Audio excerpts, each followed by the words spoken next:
القضاة ثلاثة واحد في الجنة واثنان في النار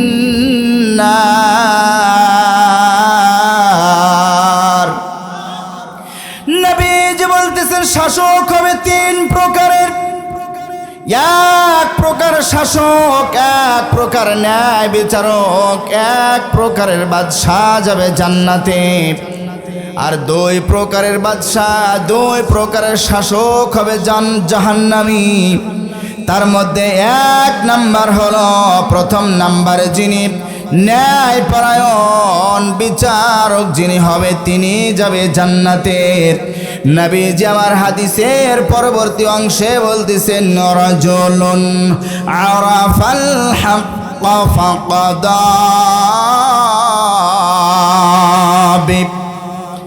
যে বিচারকটা সত্য জেনে বিচার করবে বিচার যখন তার কাছে যাবে আন্দা ধান্দা শোনার পরে বিচার করবে না আন্দা দান্দা শোনার পরে বিচার না করে তদন্ত করে সাক্ষী সঠিক শুনানির মাধ্যমে যারা বিচার করবে সঠিকভাবে যারা দুনিয়ায় বিচার করে যাবে ওই ব্যক্তিদেরকে আরশের নিচে জায়গা যিনি করে দিবেন তিনি কে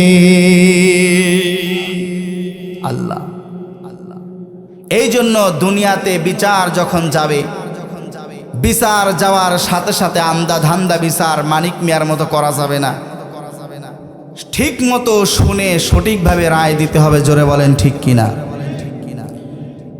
দুই নাম্বার হলো যে বিচারকটা অন্যায়ভাবে বিচার করে নবীজি হাদিস শরীফের মধ্যে বলেন রাজুলুন আরাফাল হক ফাজারা ফিল হুকমি যে বিচারকটা সত্য জানে কিন্তু সত্য গোপন করে পক্ষপাতিত্ব করে ঘুষ খেয়ে সত্যের পক্ষের বিচারটা মিথ্যা ট্রাইব্যুনাল সাজায়া সত্যটা জানার পরেও সত্যকে গোপন করে মিথ্যাভাবে যারা বিচার করে এই বিচারকদেরকে জাহান্নামে যিনি দিয়ে দিবেন তিনি কি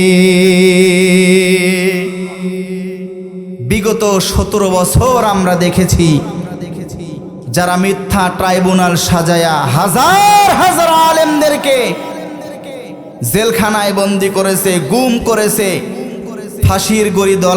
ফাঁসির দড়ি গলায় লাগাইয়া যাদের হত্যা করেছে যাদের হাজার হাজার মানুষ যারা ইসলামের পক্ষে কথা বলেছে হক কথা যারা বলেছে হকপন্থী মানুষদেরকে ধরে ধরে মিথ্যা ট্রাইব্যুনাল সাজায়া এক শ্রেণীর জালেম যারা ছিল এরা হত্যা করেছে জোরা বলেন ঠিক কিনা আল্লামা শহীদ দেলোয়ার হোসেন সাইদি সাহেবকে মিথ্যা চিকিৎসার নাম করে তারা হত্যা করেছে প্রিয় মুসলমান ভাইরা যুগে যুগে এক শ্রেণীর জালেম থাকবেই যারা তাগুদের পথ অনুসরণ করে জোরে বলেন ঠিক কিনা তিন নাম্বার হলো অজ্ঞ বিচারক নবীজি হাদিস শরীফের মধ্যে বলেন রাজুলুন কদালিন নাসি আলা জাহাল যে বিচারকটা সত্য মিথ্যা কিছুই শোনে না অজ্ঞ একজন বিচারক বিচার করেছে অজ্ঞ বিচারককে ও জাহান্নামে যিনি দিয়ে দিবেন তিনি কি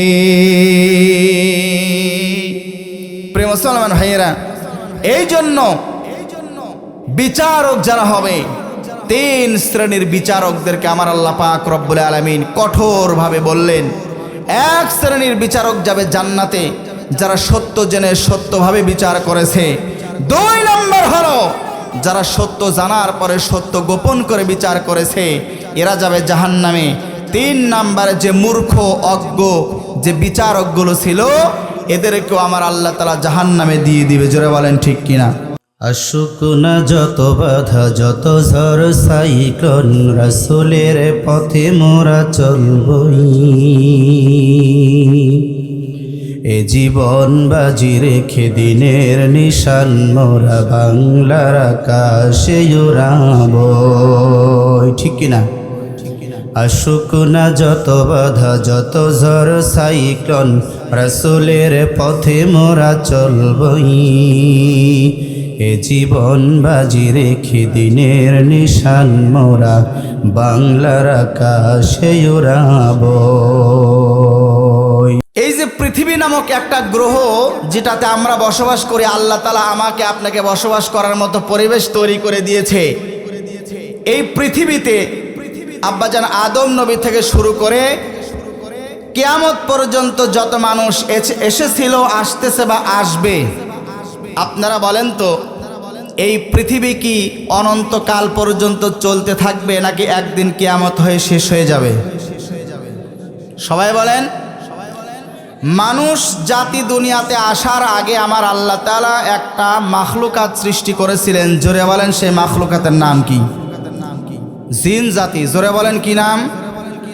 মানুষের আগে এই পৃথিবীতে বসবাস করত জিন। জোরে বলেন নাম কি? হিন আল বিন। প্রিয় মুসলমান ভাইয়েরা, তো এই পৃথিবীতে মানুষ আসার একটা সিরিয়াল আছে, কিন্তু যাওয়ার কোনো সিরিয়াল নাই। জোরে বলেন আছে নাকি? নাই। কোনো ব্যক্তি যদি মনে করে আমি 200 বছর 500 বছর বা কিয়ামত পর্যন্ত জীবিত থাকবো, আসলে কি সম্ভব? জোরে বলেন সম্ভব? সম্ভব নয়। এ পৃথিবীতে অসংখ্য মানুষ ছিল যারা নিজেকে আনা রব্বুকুমুল আলা, নিজেকে রব বলে দাবি করেছে, কিন্তু কেউ কোনোদিন বলতে পারে নাই আমি মরব না। কথা বলেন ঠিক কিনা? প্রিয় মুসলমান ভাইয়েরা, মরা একদিন লাগবে। জোরে বলেন ঠিক কিনা? মৃত্যু একদিন আমার আপনার হবেই। তো মৃত্যু যদি হয়েই যায়, তাহলে এই স্বাদের দুনিয়ায় থাকার জন্য এত পাইতারা করে লাভ আছে ভাই? জোরে বলেন লাভ আছে? কোনো লাভ নাই।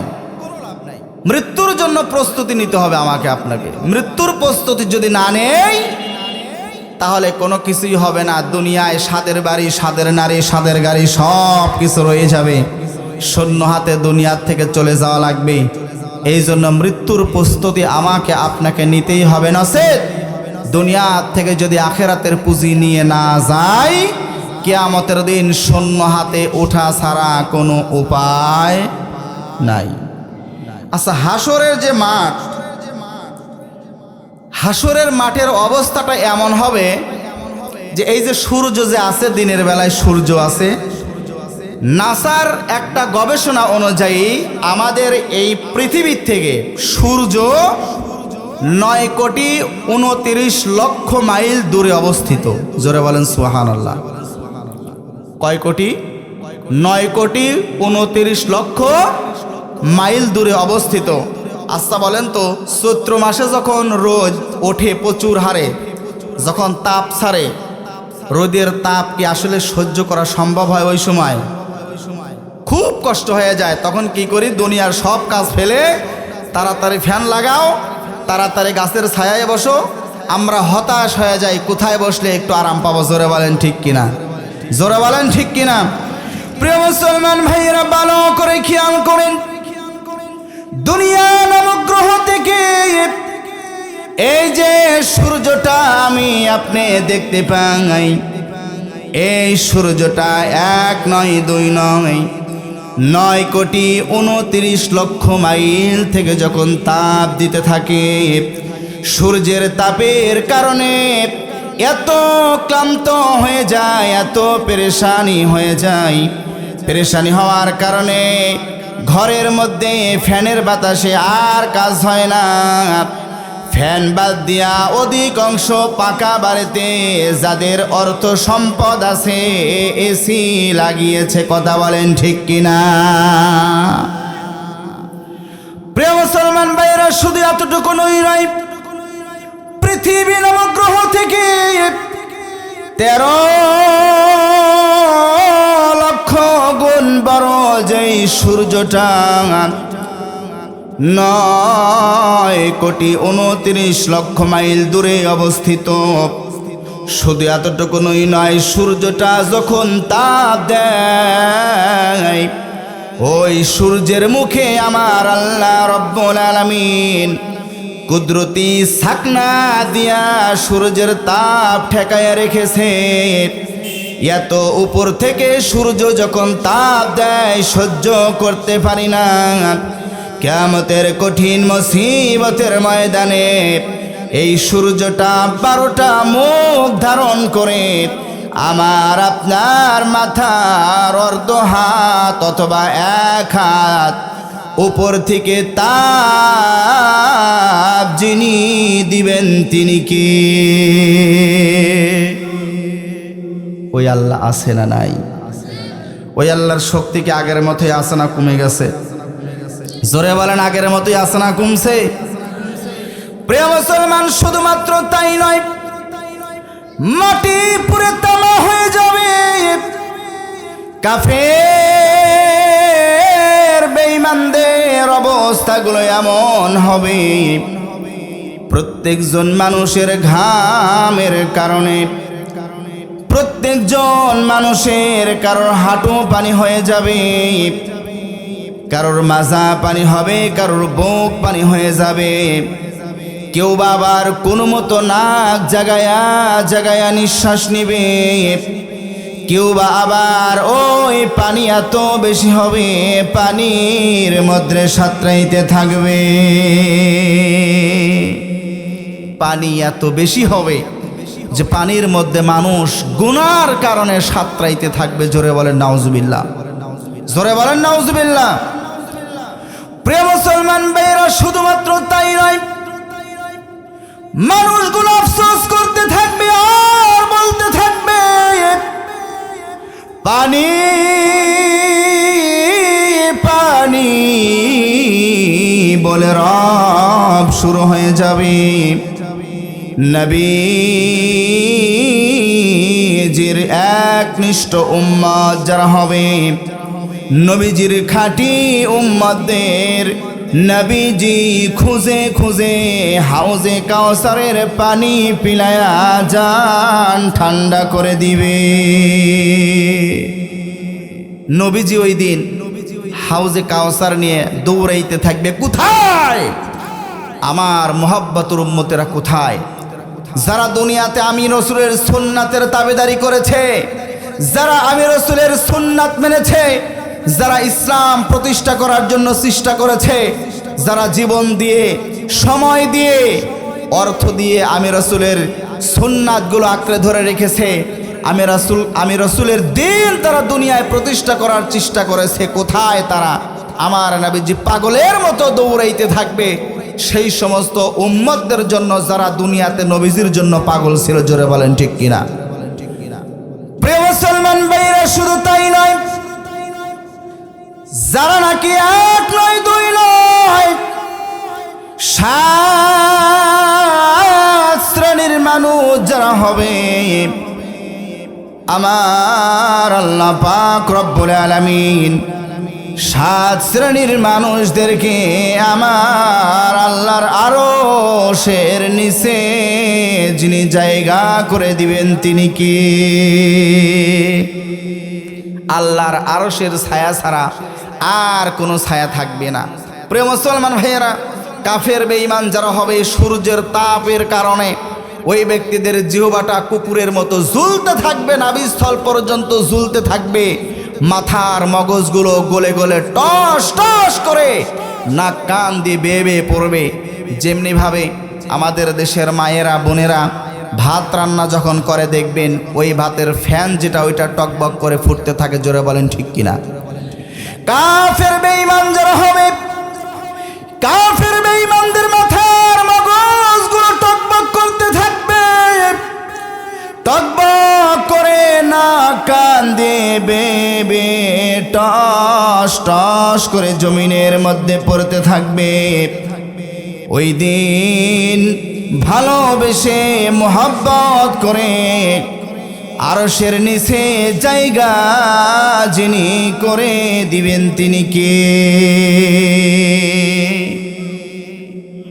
7 শ্রেণীর মানুষকে আমার আল্লাহ তাআলা ওই দিন তার আরশের নিচে জায়গা করে দিবে। আপনারা কি এই 7 শ্রেণী সম্পর্কে শুনে যাবেন না আগেই চলে যাবেন? কারা কারা আগেই চলে যাবেন হাত তোলেন তো। লিল্লাহে তাকবীর, লিল্লাহে তাকবীর। আল কোরআনের আলো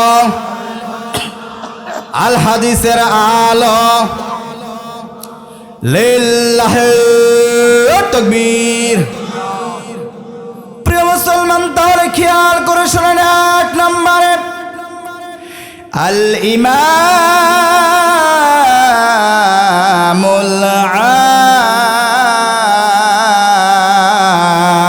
আদিল। 1 নম্বর হবে যিনি ন্যায়পরায়ণ শাসক, যিনি হবে ন্যায়পরায়ণ নেতা, যিনি হবে ন্যায় বিচারক, যিনি হবে বিচারটা সারা জীবন কোরআন দিয়ে করেছে, নবীজির সুন্নাহ মোতাবেক করেছে।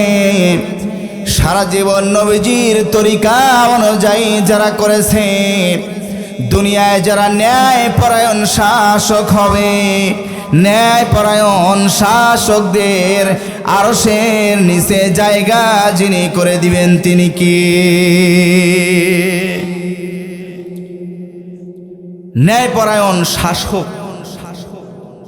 3 শ্রেণীর শাসক, যার মধ্যে 2 শ্রেণীর শাসক হবে জাহান্নামী। জোরে বলেন, কয় শ্রেণীর শাসক হবে জাহান্নামী? সবাই বলেন, কয় শ্রেণী?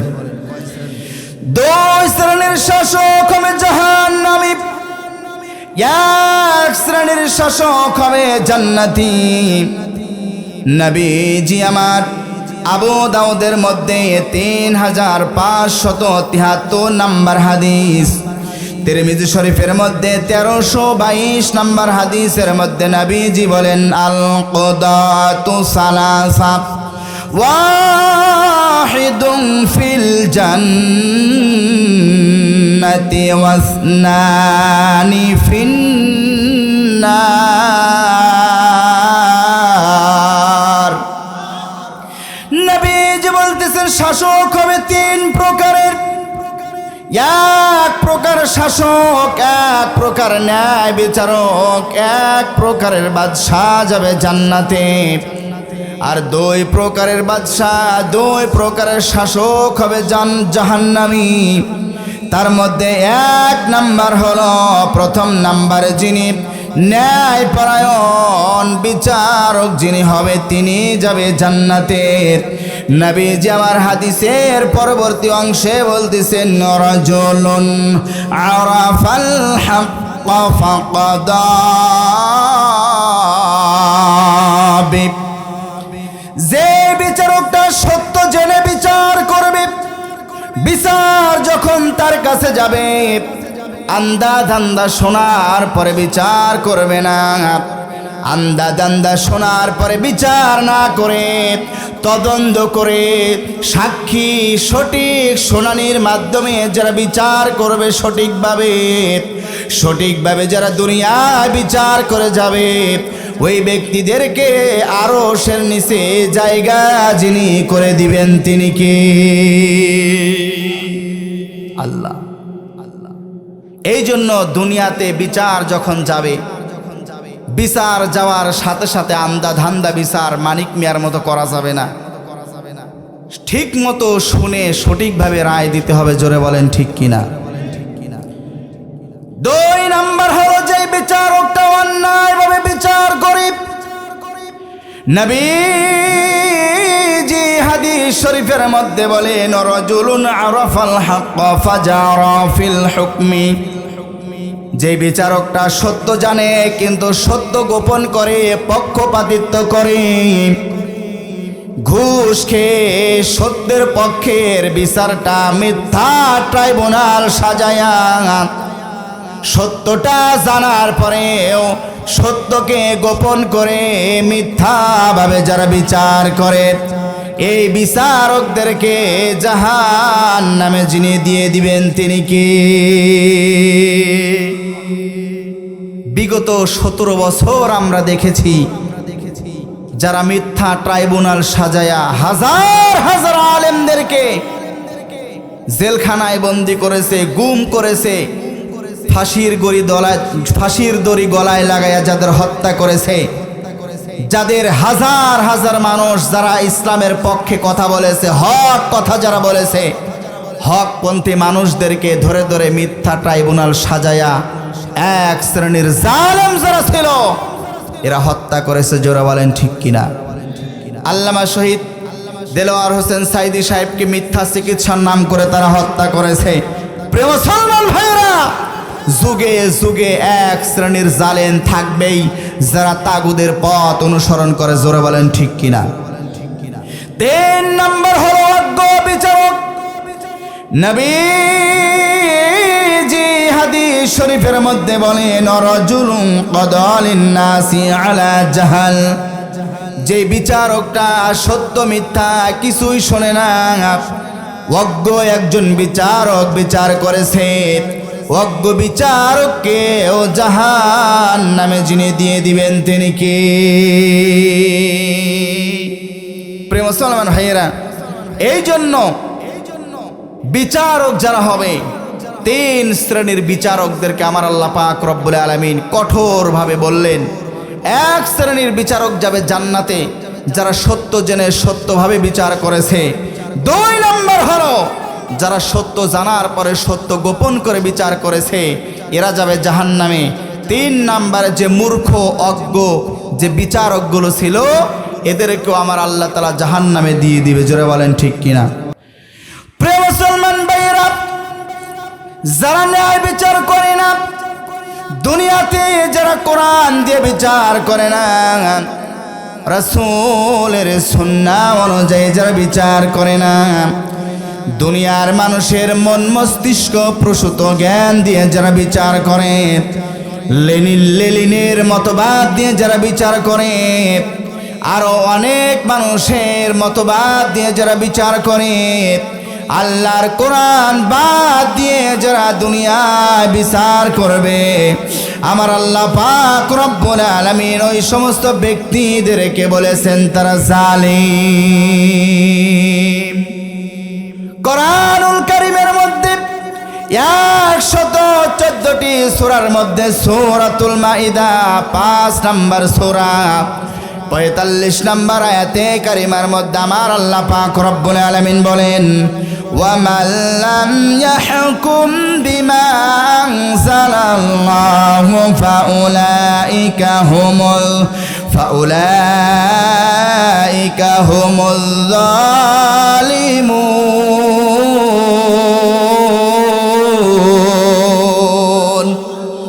আল্লাহ রাব্বুল আলামিন বলেন, দুনিয়ায় বিচার করতে গিয়ে যারা আল্লাহর কোরআন অনুযায়ী বিচার করে না, ফাউলাইকা হুমুল যালিমুন, ফাউলাইকা হুমুল ফাসিকুন। আমার আল্লাহ বলতেছেন ওরা হলো ফাসিক, ওরা হলো জালিম। যারা জালিম হবে এরা কোনোদিনও আল্লাহর কোরআন দিয়ে বিচার করে না। তারা চায় না মানুষগুলো কোরআন বুঝুক, কোরআন ধরুক, কোরআন শুনুক, কোরআন অনুযায়ী তাদের জীবন পরিচালনা হোক, জোরে বলেন ঠিক কিনা? প্রিয় মুসলমান ভাইরা, দুনিয়ায় যারা জালিম হবে এই জালিমদেরকে আমার আল্লাহ রব্বুল আলামিন ভালোবাসে না, জোরে বলেন যিনি ভালোবাসে না তিনি কে? জোরে বলেন তিনি কে? আপনারা কি কষ্ট পাচ্ছেন ভাই? আলোচনা কি বুঝতেছেন? আসলে কিস্সা কাহিনী বলার অভ্যাস আমার একদম নেই। আমি সবসময় চেষ্টা করি কোরআন থেকে কোরআন টু কোরআন কথা বলার জন্য। আপনাদের আওয়াজ শুনে মনে হচ্ছে আপনারা আলোচনা বুঝতেছেন না, সাউন্ড একদম নুয়ে গেছে, সাউন্ড একদম কমে গেছে। একটু মনোযোগ সহকারে বোঝেন। যদি কিস্সা কাহিনী শোনেন কানের সুখ হবে, দিলের মধ্যে ভালো লাগবে, জীবন পরিবর্তন হবে না। জীবন যদি পরিবর্তন করতে চান আল্লাহর কোরআন বুঝতেই হবে, বাঁচার কোনো উপায় নাই।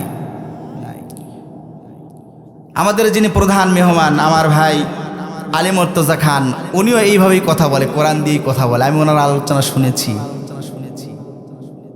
এই জন্য একটু অ্যাক্টিভ হন, মনোযোগ দেন, বুঝবেন ইনশাআল্লাহ। আমা তাওফীক ইল্লা বিল্লাহ, জোরে বলেন আমিন। তাহলে যারা দুনিয়ায় যারা জালিম, এদেরকে যিনি ভালোবাসেন না তিনি কে?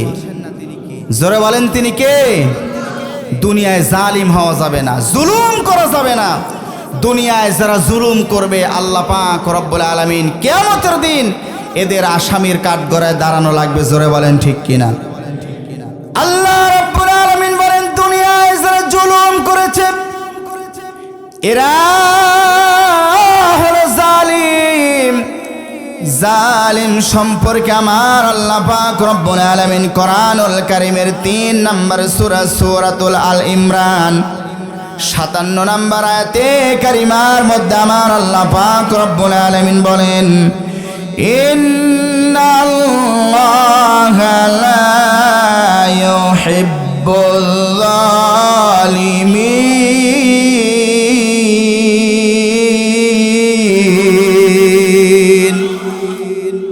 দুনিয়ায় যারা জালিম হবে আল্লাহ রাব্বুল আলামিন এদের ভালোবাসবে না।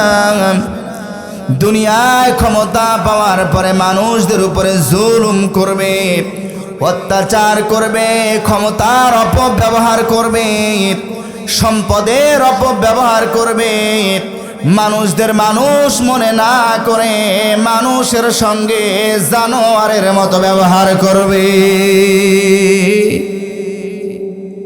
ইতিপূর্বে হয়েছে, এখনো কিছু কিছু জায়গায় হচ্ছে, কথা বলেন ঠিক কিনা? ফিরাউনও জুলুম করেছে তার জাতির উপরে, নমরুদ জুলুম করেছে তার জাতির উপরে, আবু জেহেল জুলুম করেছে তার জাতির উপরে। আবু জেহেলও নাই, নমরুদও নাই, ফিরাউনও নাই, জোরে বলেন ঠিক কিনা? যতই নমরুদ আর আবু জেহেলের উত্তরসূরি কিয়ামত পর্যন্ত তারা তাগুদের পক্ষ নিয়ে কাজ করবে, তারা যতই জুলুম করুক মাজলুমের উপরে, মাজলুমদের উপরে যত জুলুম করবে, যত অত্যাচার করবে, ইসলামের পতাকা গোটা পৃথিবীতে পথ করেছেন উড়াইয়া দিবেন তিনি কে? জোরে বলেন তিনি কে? আল্লাহ। আল্লাহ রাব্বুল আলামিন এই জন্য বলতেছেন বান্দারে জুলুম করা যাবে না। জুলুম করেছিল আবু জেহেল তার জাতির সঙ্গে, জুলুম করেছিল ফিরাউন তার জাতির সঙ্গে, জুলুম করেছিল নমরুদ তার জাতির সঙ্গে। নমরুদকে আমার আল্লাহ তাআলার ছোট্ট একটা বাহিনী মশাদ, ন্যাংরা মশা দিয়ে আমার আল্লাহ দুনিয়া থেকে তাড়িয়েছে। আবু জেহেলকে মাজ আর মুআজের মাধ্যমে দুনিয়া থেকে বিদায় করেছে। ফিরাউনকেও বিদায় করেছে আমার আল্লাহ তাআলা পানিতে ইঁদুরের মতো চুবানি দিয়ে, কথা বলেন ঠিক কিনা? 1450 বছর পরে দুনিয়ায় হাতি বাহিনী লাগে নাই, ফেরেশতাও লাগে নাই, দুনিয়ার সব শক্তিগুলো তারা একত্রিত করে আর্মি দিয়া, বিডিআর দিয়া, র্যাব দিয়া, কুবরা দিয়া, সিতা দিয়া, পুলিশ দিয়া বাতিল তাগুত জালিম তাদের ক্ষমতা টিকিয়ে রাখতে চেয়েছিল, কিন্তু আমার আল্লাহ পাক রব্বুল আলামিন তাদের ক্ষমতা টিকতে পারে নাই। আল্লাহর তাদের ক্ষমতা টিকায় রাখতে পারে নাই।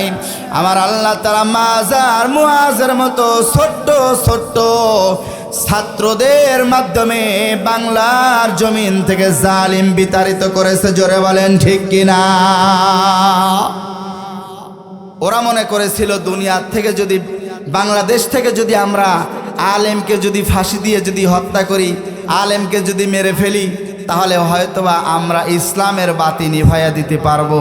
আচ্ছা আপনারা বলেন তো, ইসলামের বাতি কি দুনিয়ার কোনো মানুষের হাতে? আল্লাহ রাব্বুল আলামিন সূরাতুস সাফের মধ্যে বলেন ইউরিদুনা লিইউতফিউ নূরাল্লাহি বিআফওয়াহিহিম ওয়াল্লাহু মুতিম্মু নূরিহি ওয়ালাউ কারিহাল কাফিরুন।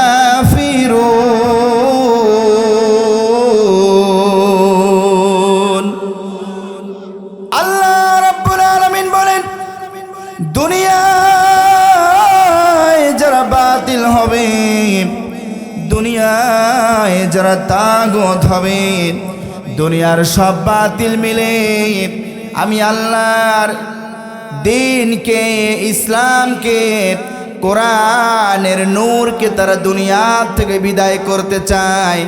দুনিয়ার সব বাতিল মিলে যদি চেষ্টা করেন, কিয়ামত পর্যন্ত চেষ্টা করলেও ইসলামের বাতি তারা নিভাইতে পারবে না। ইসলামের বাতি একমাত্র যার হাতে, আওয়াজ দিয়ে বলেন তিনি কি? ওই আল্লাহ এখনো আছে না নাই? ওই আল্লাহর শক্তি কি এখনো আগের মতোই আছে না কমে গেছে?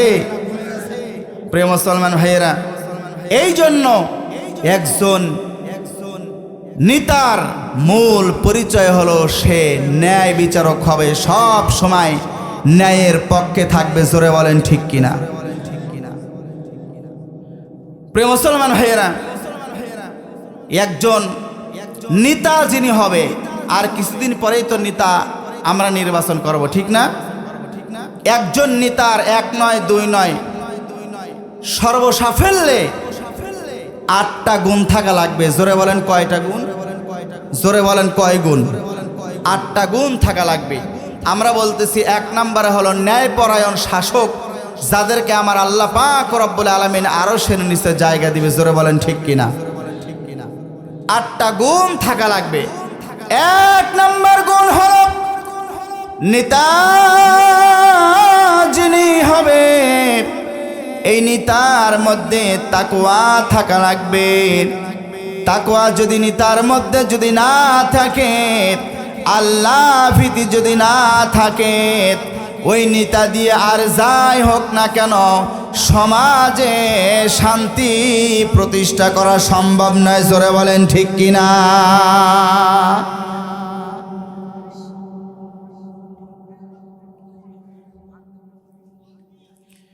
তাহলে 1 নাম্বার হলো তাকওয়া থাকা লাগবে। কি থাকা লাগবে? একজন চেয়ারম্যান সাহেব যিনি, তার মধ্যে তাকওয়া থাকার দরকার আছে না নাই? যিনি এমপি হবে তার মধ্যে তাকওয়া থাকার দরকার আছে না নাই? যিনি একজন মেম্বার হবে তার মধ্যেও তাকওয়া থাকার দরকার আছে না নাই? সর্বসাফল্যে গোটা রাষ্ট্রনায়ক যিনি হবে, গোটা রাষ্ট্র যিনি পরিচালনা করবে, তার মধ্যেও তাকওয়া থাকার দরকার আছে না নাই? জোরে বলেন আছে না নাই? যার মধ্যে তাকওয়া আছে এই ব্যক্তিটাকে নির্বাচন করা লাগবে। জোরে বলেন ঠিক কি ঠিক না? এবার আসেন আল্লাহ কি বলে তাই দেখি শোনেন। কোরআনুল কারীমের মধ্যে 114টি সূরা, 49 নম্বর সূরা, সূরা আল হুজরাত। জোরে বলেন সূরাটার নাম কি? হুজরাত। খাতা কলম থাকলে নোট করেন, কাজে লাগবে পরে। আবার পরে সমালোচনা হবে, দেখো হুজুরে নিয়ে আইলাম ওয়াজ শোনার জন্য, হুজুর আসলো রাজনীতি করার জন্য। হুজুর দেখো ভোট চায়া গেল। গত 2 জুমা আগে আমি তো নাটোর জেলা নামাজ পড়াই, ওখানে আমি আলোচনা করছি যে কোরআন যদি পার্লামেন্টে যায় তাহলে কি হবে, আর না গেলে কি হবে। নামাজ শেষ, সালাম ফিরানোর পরে এক শ্রেণীর বামপন্থী যারা, কিছু কিছু আছে দেখবেন বামপন্থী, এরা নামাজ শেষ করে মসজিদ থেকে বের হয়েই ওরা মিথ্যা প্রচার শুরু করে দিল, দেখো হুজুর জামাত ইসলামের ভোট চায়া গেল। আচ্ছা বলেন তো, যদি হক বলা যায়, ইসলাম যদি পার্লামেন্টে যায়, কোরআন যদি পার্লামেন্টে যায়, লাভ হবে কি ক্ষতি হবে কি, এইটা আমি তুলে ধরেছি। আসলে এই কথা বলা কি রাজনীতি? জোরে বলেন। এখানে যে আমি কিছু কথা বলতেছি যে একটা নেতার সর্বনিম্ন 8টা গুণ থাকা দরকার। তার মধ্যে 1 নাম্বার হলো তাকওয়া। 1 নাম্বার কি? তাকওয়া। এখন যার মধ্যে তাকওয়া নাই, আল্লাহ ভীতি নাই, খোদা ভীতি নাই, ওই ব্যক্তি কি আসলে জনগণের হক পরিপূর্ণভাবে আদায় করতে পারবে? আদায় করতে পারবে না। সূরাতুল আল হুজরাতের 13 নম্বর আয়াতে কারিমার মধ্যে আমার আল্লাহ পাক রব্বুল আলামিন সুন্দর করে জানায়া দেয়, ইন্না আকরামাকুম ইনদাল্লাহি আতকাকুম। আল্লাহ রব্বুল আলামিন বলেন, আল্লাহর নিকট তোমাদের আমাদের মধ্যে সর্বাধিক মর্যাদাবান হলো ওই ব্যক্তি যে ব্যক্তি সব চাইতে তাকওয়াবান। তার মানে হলো আল্লাহর কাছে যদি এক নম্বরে গ্রহণযোগ্যতা সম্পন্ন ব্যক্তি যদি কোনো ব্যক্তি হতে চায়, ওই ব্যক্তিকে অবশ্যই তাকওয়াবান হতে হবে। জোরে বলেন ঠিক কিনা? তাকওয়া ছাড়া উপায় নাই। একজন চোর যদি চেয়ারম্যান হয়, মনে করেন চোর যদি চেয়ারম্যান হয়, তাহলে জনগণের জন্য যেই বরাদ্দ হবে এই বরাদ্দ জনগণের কাছে আসবে না ওই চেয়ারম্যানই খায়া শেষ করবি? কথা কয় না।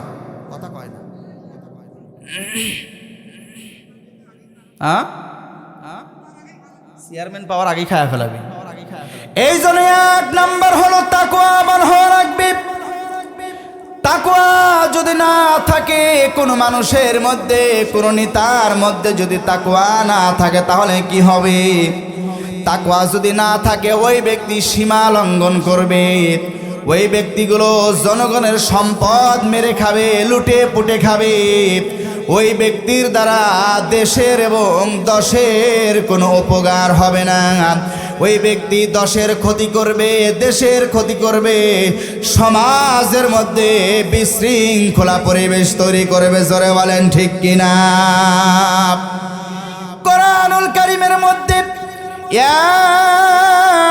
114টি সূরার মধ্যে 96 নম্বর সূরা সূরাতুল আলাকের 6 এবং 7 নম্বর আয়াতে কারিমার মধ্যে আমার আল্লাহ পাক রব্বুল আলামিন বলেন, কাল্লা ইন্নাল ইনসানা লায়াতগা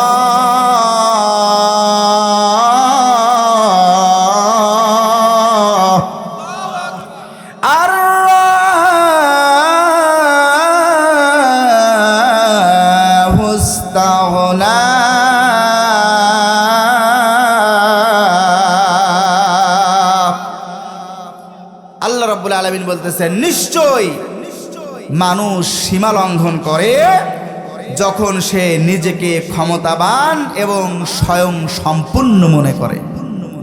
মানুষ সীমা লঙ্ঘন করে কখন?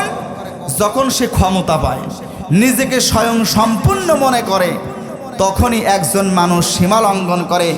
যেমন সীমা লঙ্ঘন করেছিল মিস্টার ফিরাউন। জোরে বলেন ঠিক কিনা? যার কারণে নিজেকে আনা রব্বুকুমুল আলা বলে দাবি করেছিল। আল্লাহ বলতেছেন, তুই রব বলিস নিজেকে, তো স্বাদ মিটাই। এক নয়, দুই নয়, আল্লাহ পাক রব্বুল আলামিন এক নয়, দুই নয়, 3116 বছর আমার আল্লাহ পাক রব্বুল আলামিন ফিরাউনকে পানির মধ্যে যখন মৃত্যু হয়ে গেল 3116 বছর আমার আল্লাহ তাআলা গোটা পৃথিবীর জন্য এক্সাম্পল স্বরূপ পানির মধ্যে রেখে দিয়েছিল 3116 বছর। জোরে বলেন আল্লাহু আকবার। যে আল্লাহ তাআলা অক্ষত অবস্থায় ফিরাউনকে 3116 বছর পানির মধ্যে রাখতে পারে, ওই আল্লাহ এখনো আছে না নাই? জোরে বলেন আছে না নাই? আল্লাহ রাব্বুল আলামিন এই জন্য বলতেছেন, যারা ক্ষমতা হাতে পায় নিজেকে স্বয়ং সম্পূর্ণ মনে করে ওই ব্যক্তিরা সীমা লঙ্ঘন করে। আল্লাহ পাক রব্বুল আলামিন বলেন, যুগে যুগে যারা সীমা লঙ্ঘন করেছে এই ব্যক্তিরা টিকতে পারে নাই, কারণ ওই ব্যক্তিকে আমি আল্লাহ ভালোবাসি না। যারা সীমা লঙ্ঘন করে ওই ব্যক্তিদেরকে ভালো যিনি বাসেন না তিনি কি? কোরআনুল কারীমের মধ্যে 2 নম্বর সূরা আল বাকারা 190 নম্বর আয়াতে কারিমার মধ্যে আমার আল্লাহ রাব্বুল আলামিন বলেন, ইন্নাল্লাহা লা ইউহিব্বুল মু'তাদিন।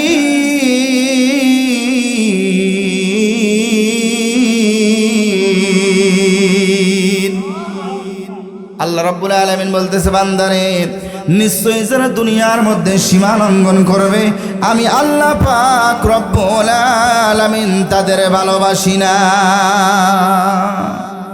তাহলে 1 নাম্বার গুণ একজন নেতার হওয়া লাগবে তাকওয়া সম্পন্ন ব্যক্তি। জোরে বলেন কি? তাকওয়া সম্পন্ন ব্যক্তি।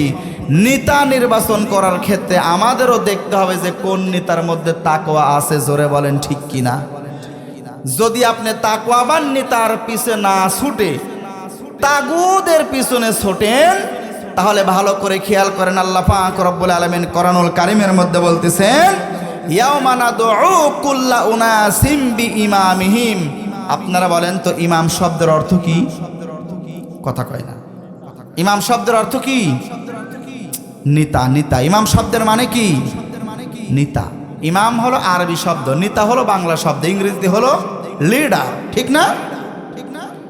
এই জন্য লিডার নির্বাচন করার ক্ষেত্রে, নেতা নির্বাচন করার ক্ষেত্রে সাবধানতা অবলম্বন করা লাগবে। এই জন্য আল্লাহ বলতেছেন, ইয়াওমা নাদউ কুল্লা উনাসিম বিইমামিহিম। প্রত্যেকজন কর্মীকে কিয়ামতের দিন তার নেতার পিছনে দাঁড় করায়া আমার আল্লাহ পাক রব্বুল আলামিন হিসাব নেবে। জোরে বলেন সুবহানাল্লাহ। এখন আপনার নেতা যদি গাঁজাখোর হয়, আপনার নেতা যদি ইয়াবাখোর হয়, নেতা যদি ফেন্সিডিলখোর হয়, নেতা যদি নারী নিয়ে মত্ত থাকে সব সময়, নেতার কাছে যাওয়া যায় না, পাটা ছাগলের মতো গন্ধ, এমন নেতা যদি আপনার নেতা হয়, আর কিয়ামতের দিন যদি ওই নেতার পিছনে আপনার দাঁড়ানো লাগে, আপনি বলেন তো আপনার কপাল ভালো না মন্দ? কথা কয় না? হায় রে কপাল মন্দ, চোখ থাকিতেই অন্ধ। কথা বলেন ঠিক কিনা? চোখ থাকিতেই আজকে আমরা অন্ধ। মাত্র 500 টাকার একটা নোটের কাছে। জোরে বলেন কয় টাকার নোট? কথা কয় না। কয় টাকার নোট? 500 টাকার একটা নোটের কাছে। আগে আমরা দেখছি 500 টাকার একটা নোট দিলে বলে কোনো টেনশন নাই, ভোট তো আমারটা দেব আরো 4টে সহকারে দেব। যার কারণেই তো দিনের কাম রাতে হইতো। কথা বলেন ঠিক কিনা? দিনে যেই কাজটা করার কথা ছিল সেই কাজটা ফজরের সময়, সুবহে সাদিকের সময়, তাহাজ্জুদের ওয়াক্তে তারা করতো। জোরে বলেন ঠিক কিনা? প্রিয় মুসলমান ভাইরা, ভালো করে খেয়াল করেন, নেতার 2 নাম্বার গুণ হলো ইনসাফ পূর্ণতার মধ্যে থাকা লাগবে, ন্যায় পরায়ণতা তার মধ্যে থাকা লাগবে। বিচার যখন করবে, ইনসাফ পূর্ণ বিচার ওই ব্যক্তি করবে। আমার আল্লাহ পাক রব্বুল আলামিন সূরাতুন নিসা 4 নাম্বার সূরা 58 নাম্বার আয়াতে কারিমার মধ্যে আল্লাহ পাক রব্বুল আলামিন বলতেছেন, ইদা হাকামতুম বাইনান নাসি আন তাহকুমু বিল আদল।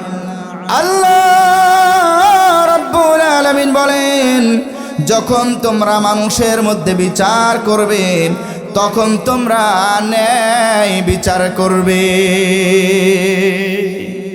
নেতার মধ্যে যদি তাকওয়া না থাকে, ওই নেতা কি ন্যায় বিচার করবে ভাই? জোরে বলেন করবে? করবে না। সমাজের মধ্যে গু খাওয়া এক শ্রেণী মানুষ আছে, দেখবেন। রাগ করলেন? ভাষাটা আমি এই জন্য বললাম, এই জন্য ভাষা বললাম। আচ্ছা আপনারা বলেন তো, ঘুষ খাওয়া হালাল না হারাম? জোরে বলেন।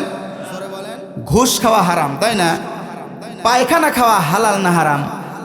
আমি তো এই জন্যই বলছি এই কথা।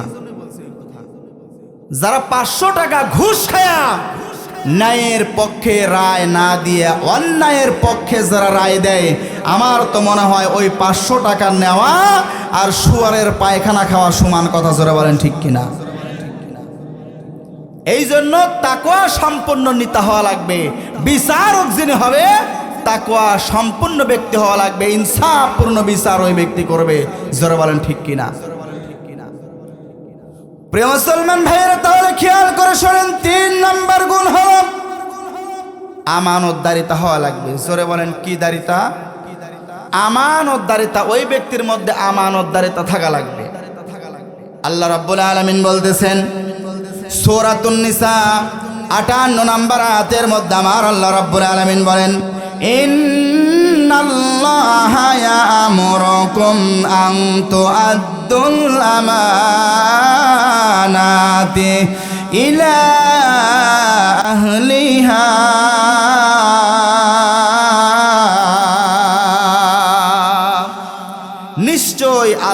তোমাদের আদেশ দেন আমানত তার পাপকের কাছে পৌঁছে দেওয়ার জন্য। জোরে বলেন সুবহানাল্লাহ।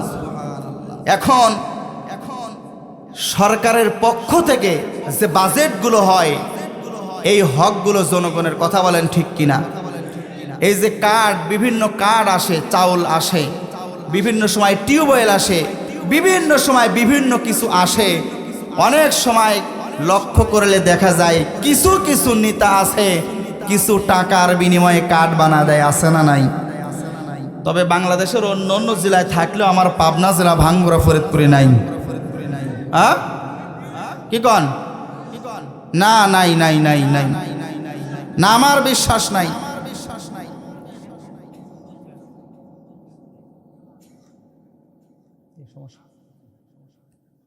লিল্লাহি তাকবীর। প্রিয় মুসলমান ভাইরা, এই জন্য বলতেছিলাম আমানতদারিতা, যার মধ্যে আমানতদারিতা নাই ওই ব্যক্তির মধ্যে ঈমানটাও নাই। এই জন্য আমানত যদি না থাকে ঈমানটাও তার মধ্যে নাই। প্রিয় মুসলমান ভাইরা, এই জন্য এমন একটা নেতা নির্বাচন করা লাগবে যার মধ্যে আমানতদারিতা আছে। জোরে বলেন ঠিক কিনা? প্রিয় ভাইরা, আমানতদারিতা থাকা লাগবে। আমানতদারিতা যদি রক্ষা না করে, আমানতদারিতা রক্ষা করা হলো হারাম। আমানতদারিতা রক্ষা না করা কি? হারাম। প্রিয় মুসলমান ভাইয়েরা, এই জন্য এমন একজন নেতা নির্বাচন আমরা করব যার মধ্যে আমানতদারিতা আছে, যেই ব্যক্তি রাষ্ট্রের একটি পয়সাও খেয়ানত করবে না। জোরে বলেন ঠিক কিনা? হাজার হাজার টাকা লুটে পুটে খেয়ে, শুধু বাংলাদেশ ব্যাংক নয়, আন্তর্জাতিক ব্যাংক যেটা সুইস ব্যাংকে অনেক নেতা ইতিপূর্বে ছিল যারা সুইস ব্যাংকেও তাদের টাকা আটতো না। কথা বলেন ঠিক কি ঠিক না? আজকে আমার দেশে জাকাত ভিত্তিক অর্থনীতি ব্যবস্থা না করে সুদ ভিত্তিক অর্থনীতি ব্যবস্থা করে আজকে আমার দেশকে একদম নিম্ন পর্যায়ে নিয়ে যাওয়া হয়েছে। কথা বলেন ঠিক কিনা? এই জন্য এমন একজন নেতা নির্বাচন করতে হবে যেই নেতা আমানতদারিতা রক্ষা করে সুদ ভিত্তিক অর্থনীতি ব্যবস্থা বন্ধ করে দিয়ে জাকাত ভিত্তিক অর্থনীতি কায়েম করবে। জোরে বলেন ঠিক কিনা? প্রিয় মুসলমান, ভালো করে খেয়াল করেন, আমানতদারিতা রক্ষা করা লাগবে। আমানতদারিতা যদি রক্ষা না করে তাহলে তো হবে না। প্রিয় মুসলমান ভাইয়েরা, আমানতদারিতা যারা রক্ষা করে না, কিয়ামতের ময়দানে আমার আল্লাহ পাক রব্বুল আলামিনের আসামির কাঠগড়ায় দাঁড়ানো লাগবে। জোরে বলেন ঠিক কিনা? আমানতদারিতা এই জন্য রক্ষা করা লাগবে। প্রিয় মুসলমান ভাইয়েরা, দেখতে দেখতে সময়ও চলে যাচ্ছে, আমি আর অল্প কিছু সময় আপনাদের খেদমতে কথা বলতে চাই। প্রিয় মুসলমান ভাইয়েরা, আজকে আমরা এখানে মাহফিল, আমার যুবক ভাইয়েরা উদ্যোগ নিয়েছে যে মসজিদের উন্নয়ন কল্পেই মাহফিল। জোরে বলেন ঠিক কি ঠিক না? মসজিদেরও একটা হক আছে না নাই? শুধু জনগণের হকের কথা বললাম কিন্তু মসজিদের হকের কথা বললাম না, তাহলে তো ভাই কেমন হলো? এ মসজিদেরও একটা হক আছে। জোরে বলেন ঠিক কি ঠিক না? এ মসজিদের হক আমাদের আদায় করতে হবে। আশপাশে অনেকগুলো মসজিদ দেখতে পাই যেগুলো বিল্ডিং হয়ে গেছে, টাইলস করা হয়ে গেছে, অনেক সুন্দর, কিন্তু এ মসজিদের অবস্থা এখনো অনেক নিম্ন পর্যায়ে। প্রিয় মুসলমান ভাইরা, হযরত ফাতিমা জোহরা রাদিয়াল্লাহু তাআলা আনহা একদিন অসুস্থ হয়ে গেলেন। অসুস্থ হওয়ার পরে হযরত আলী রাদিয়াল্লাহু তাআলা আনহুকে বলতেছে, প্রাণের স্বামী রে, ও প্রাণের স্বামী, আমি আপনার কাছে বলতে চাই, গত কয়েকদিন হয়ে গেল আমি অসুস্থ আছি, আমাদের ঘরের মধ্যে কোনো খাবার নাই, আমাদের জন্য খাবারের ব্যবস্থা করা লাগবে। হযরত ফাতিমা জোহরা বলতেছেন, প্রাণের স্বামী হযরত আলী রাদিয়াল্লাহু তাআলা আনহুকে বলতেছেন, স্বামী রে, কয়েকদিন হয়ে গেল অসুস্থ, ঘরেও কোনো খাবার নাই, তাহলে আমাদের খাবারের উপায় কি? হযরত আলী বলতেছে, বিবিরে, আমার কাছেও তো টাকা নাই, কি করা যায়? হযরত ফাতিমা রাদিয়াল্লাহু তাআলা আনহা এবার হযরত আলী রাদিয়াল্লাহু তাআলা আনহুর কাছে ঘরের মধ্য থেকে একটা উড়না নিয়ে আসলেন। উড়না নিয়ে আসার পরে হযরত আলী রাদিয়াল্লাহু তাআলা আনহুর হাতে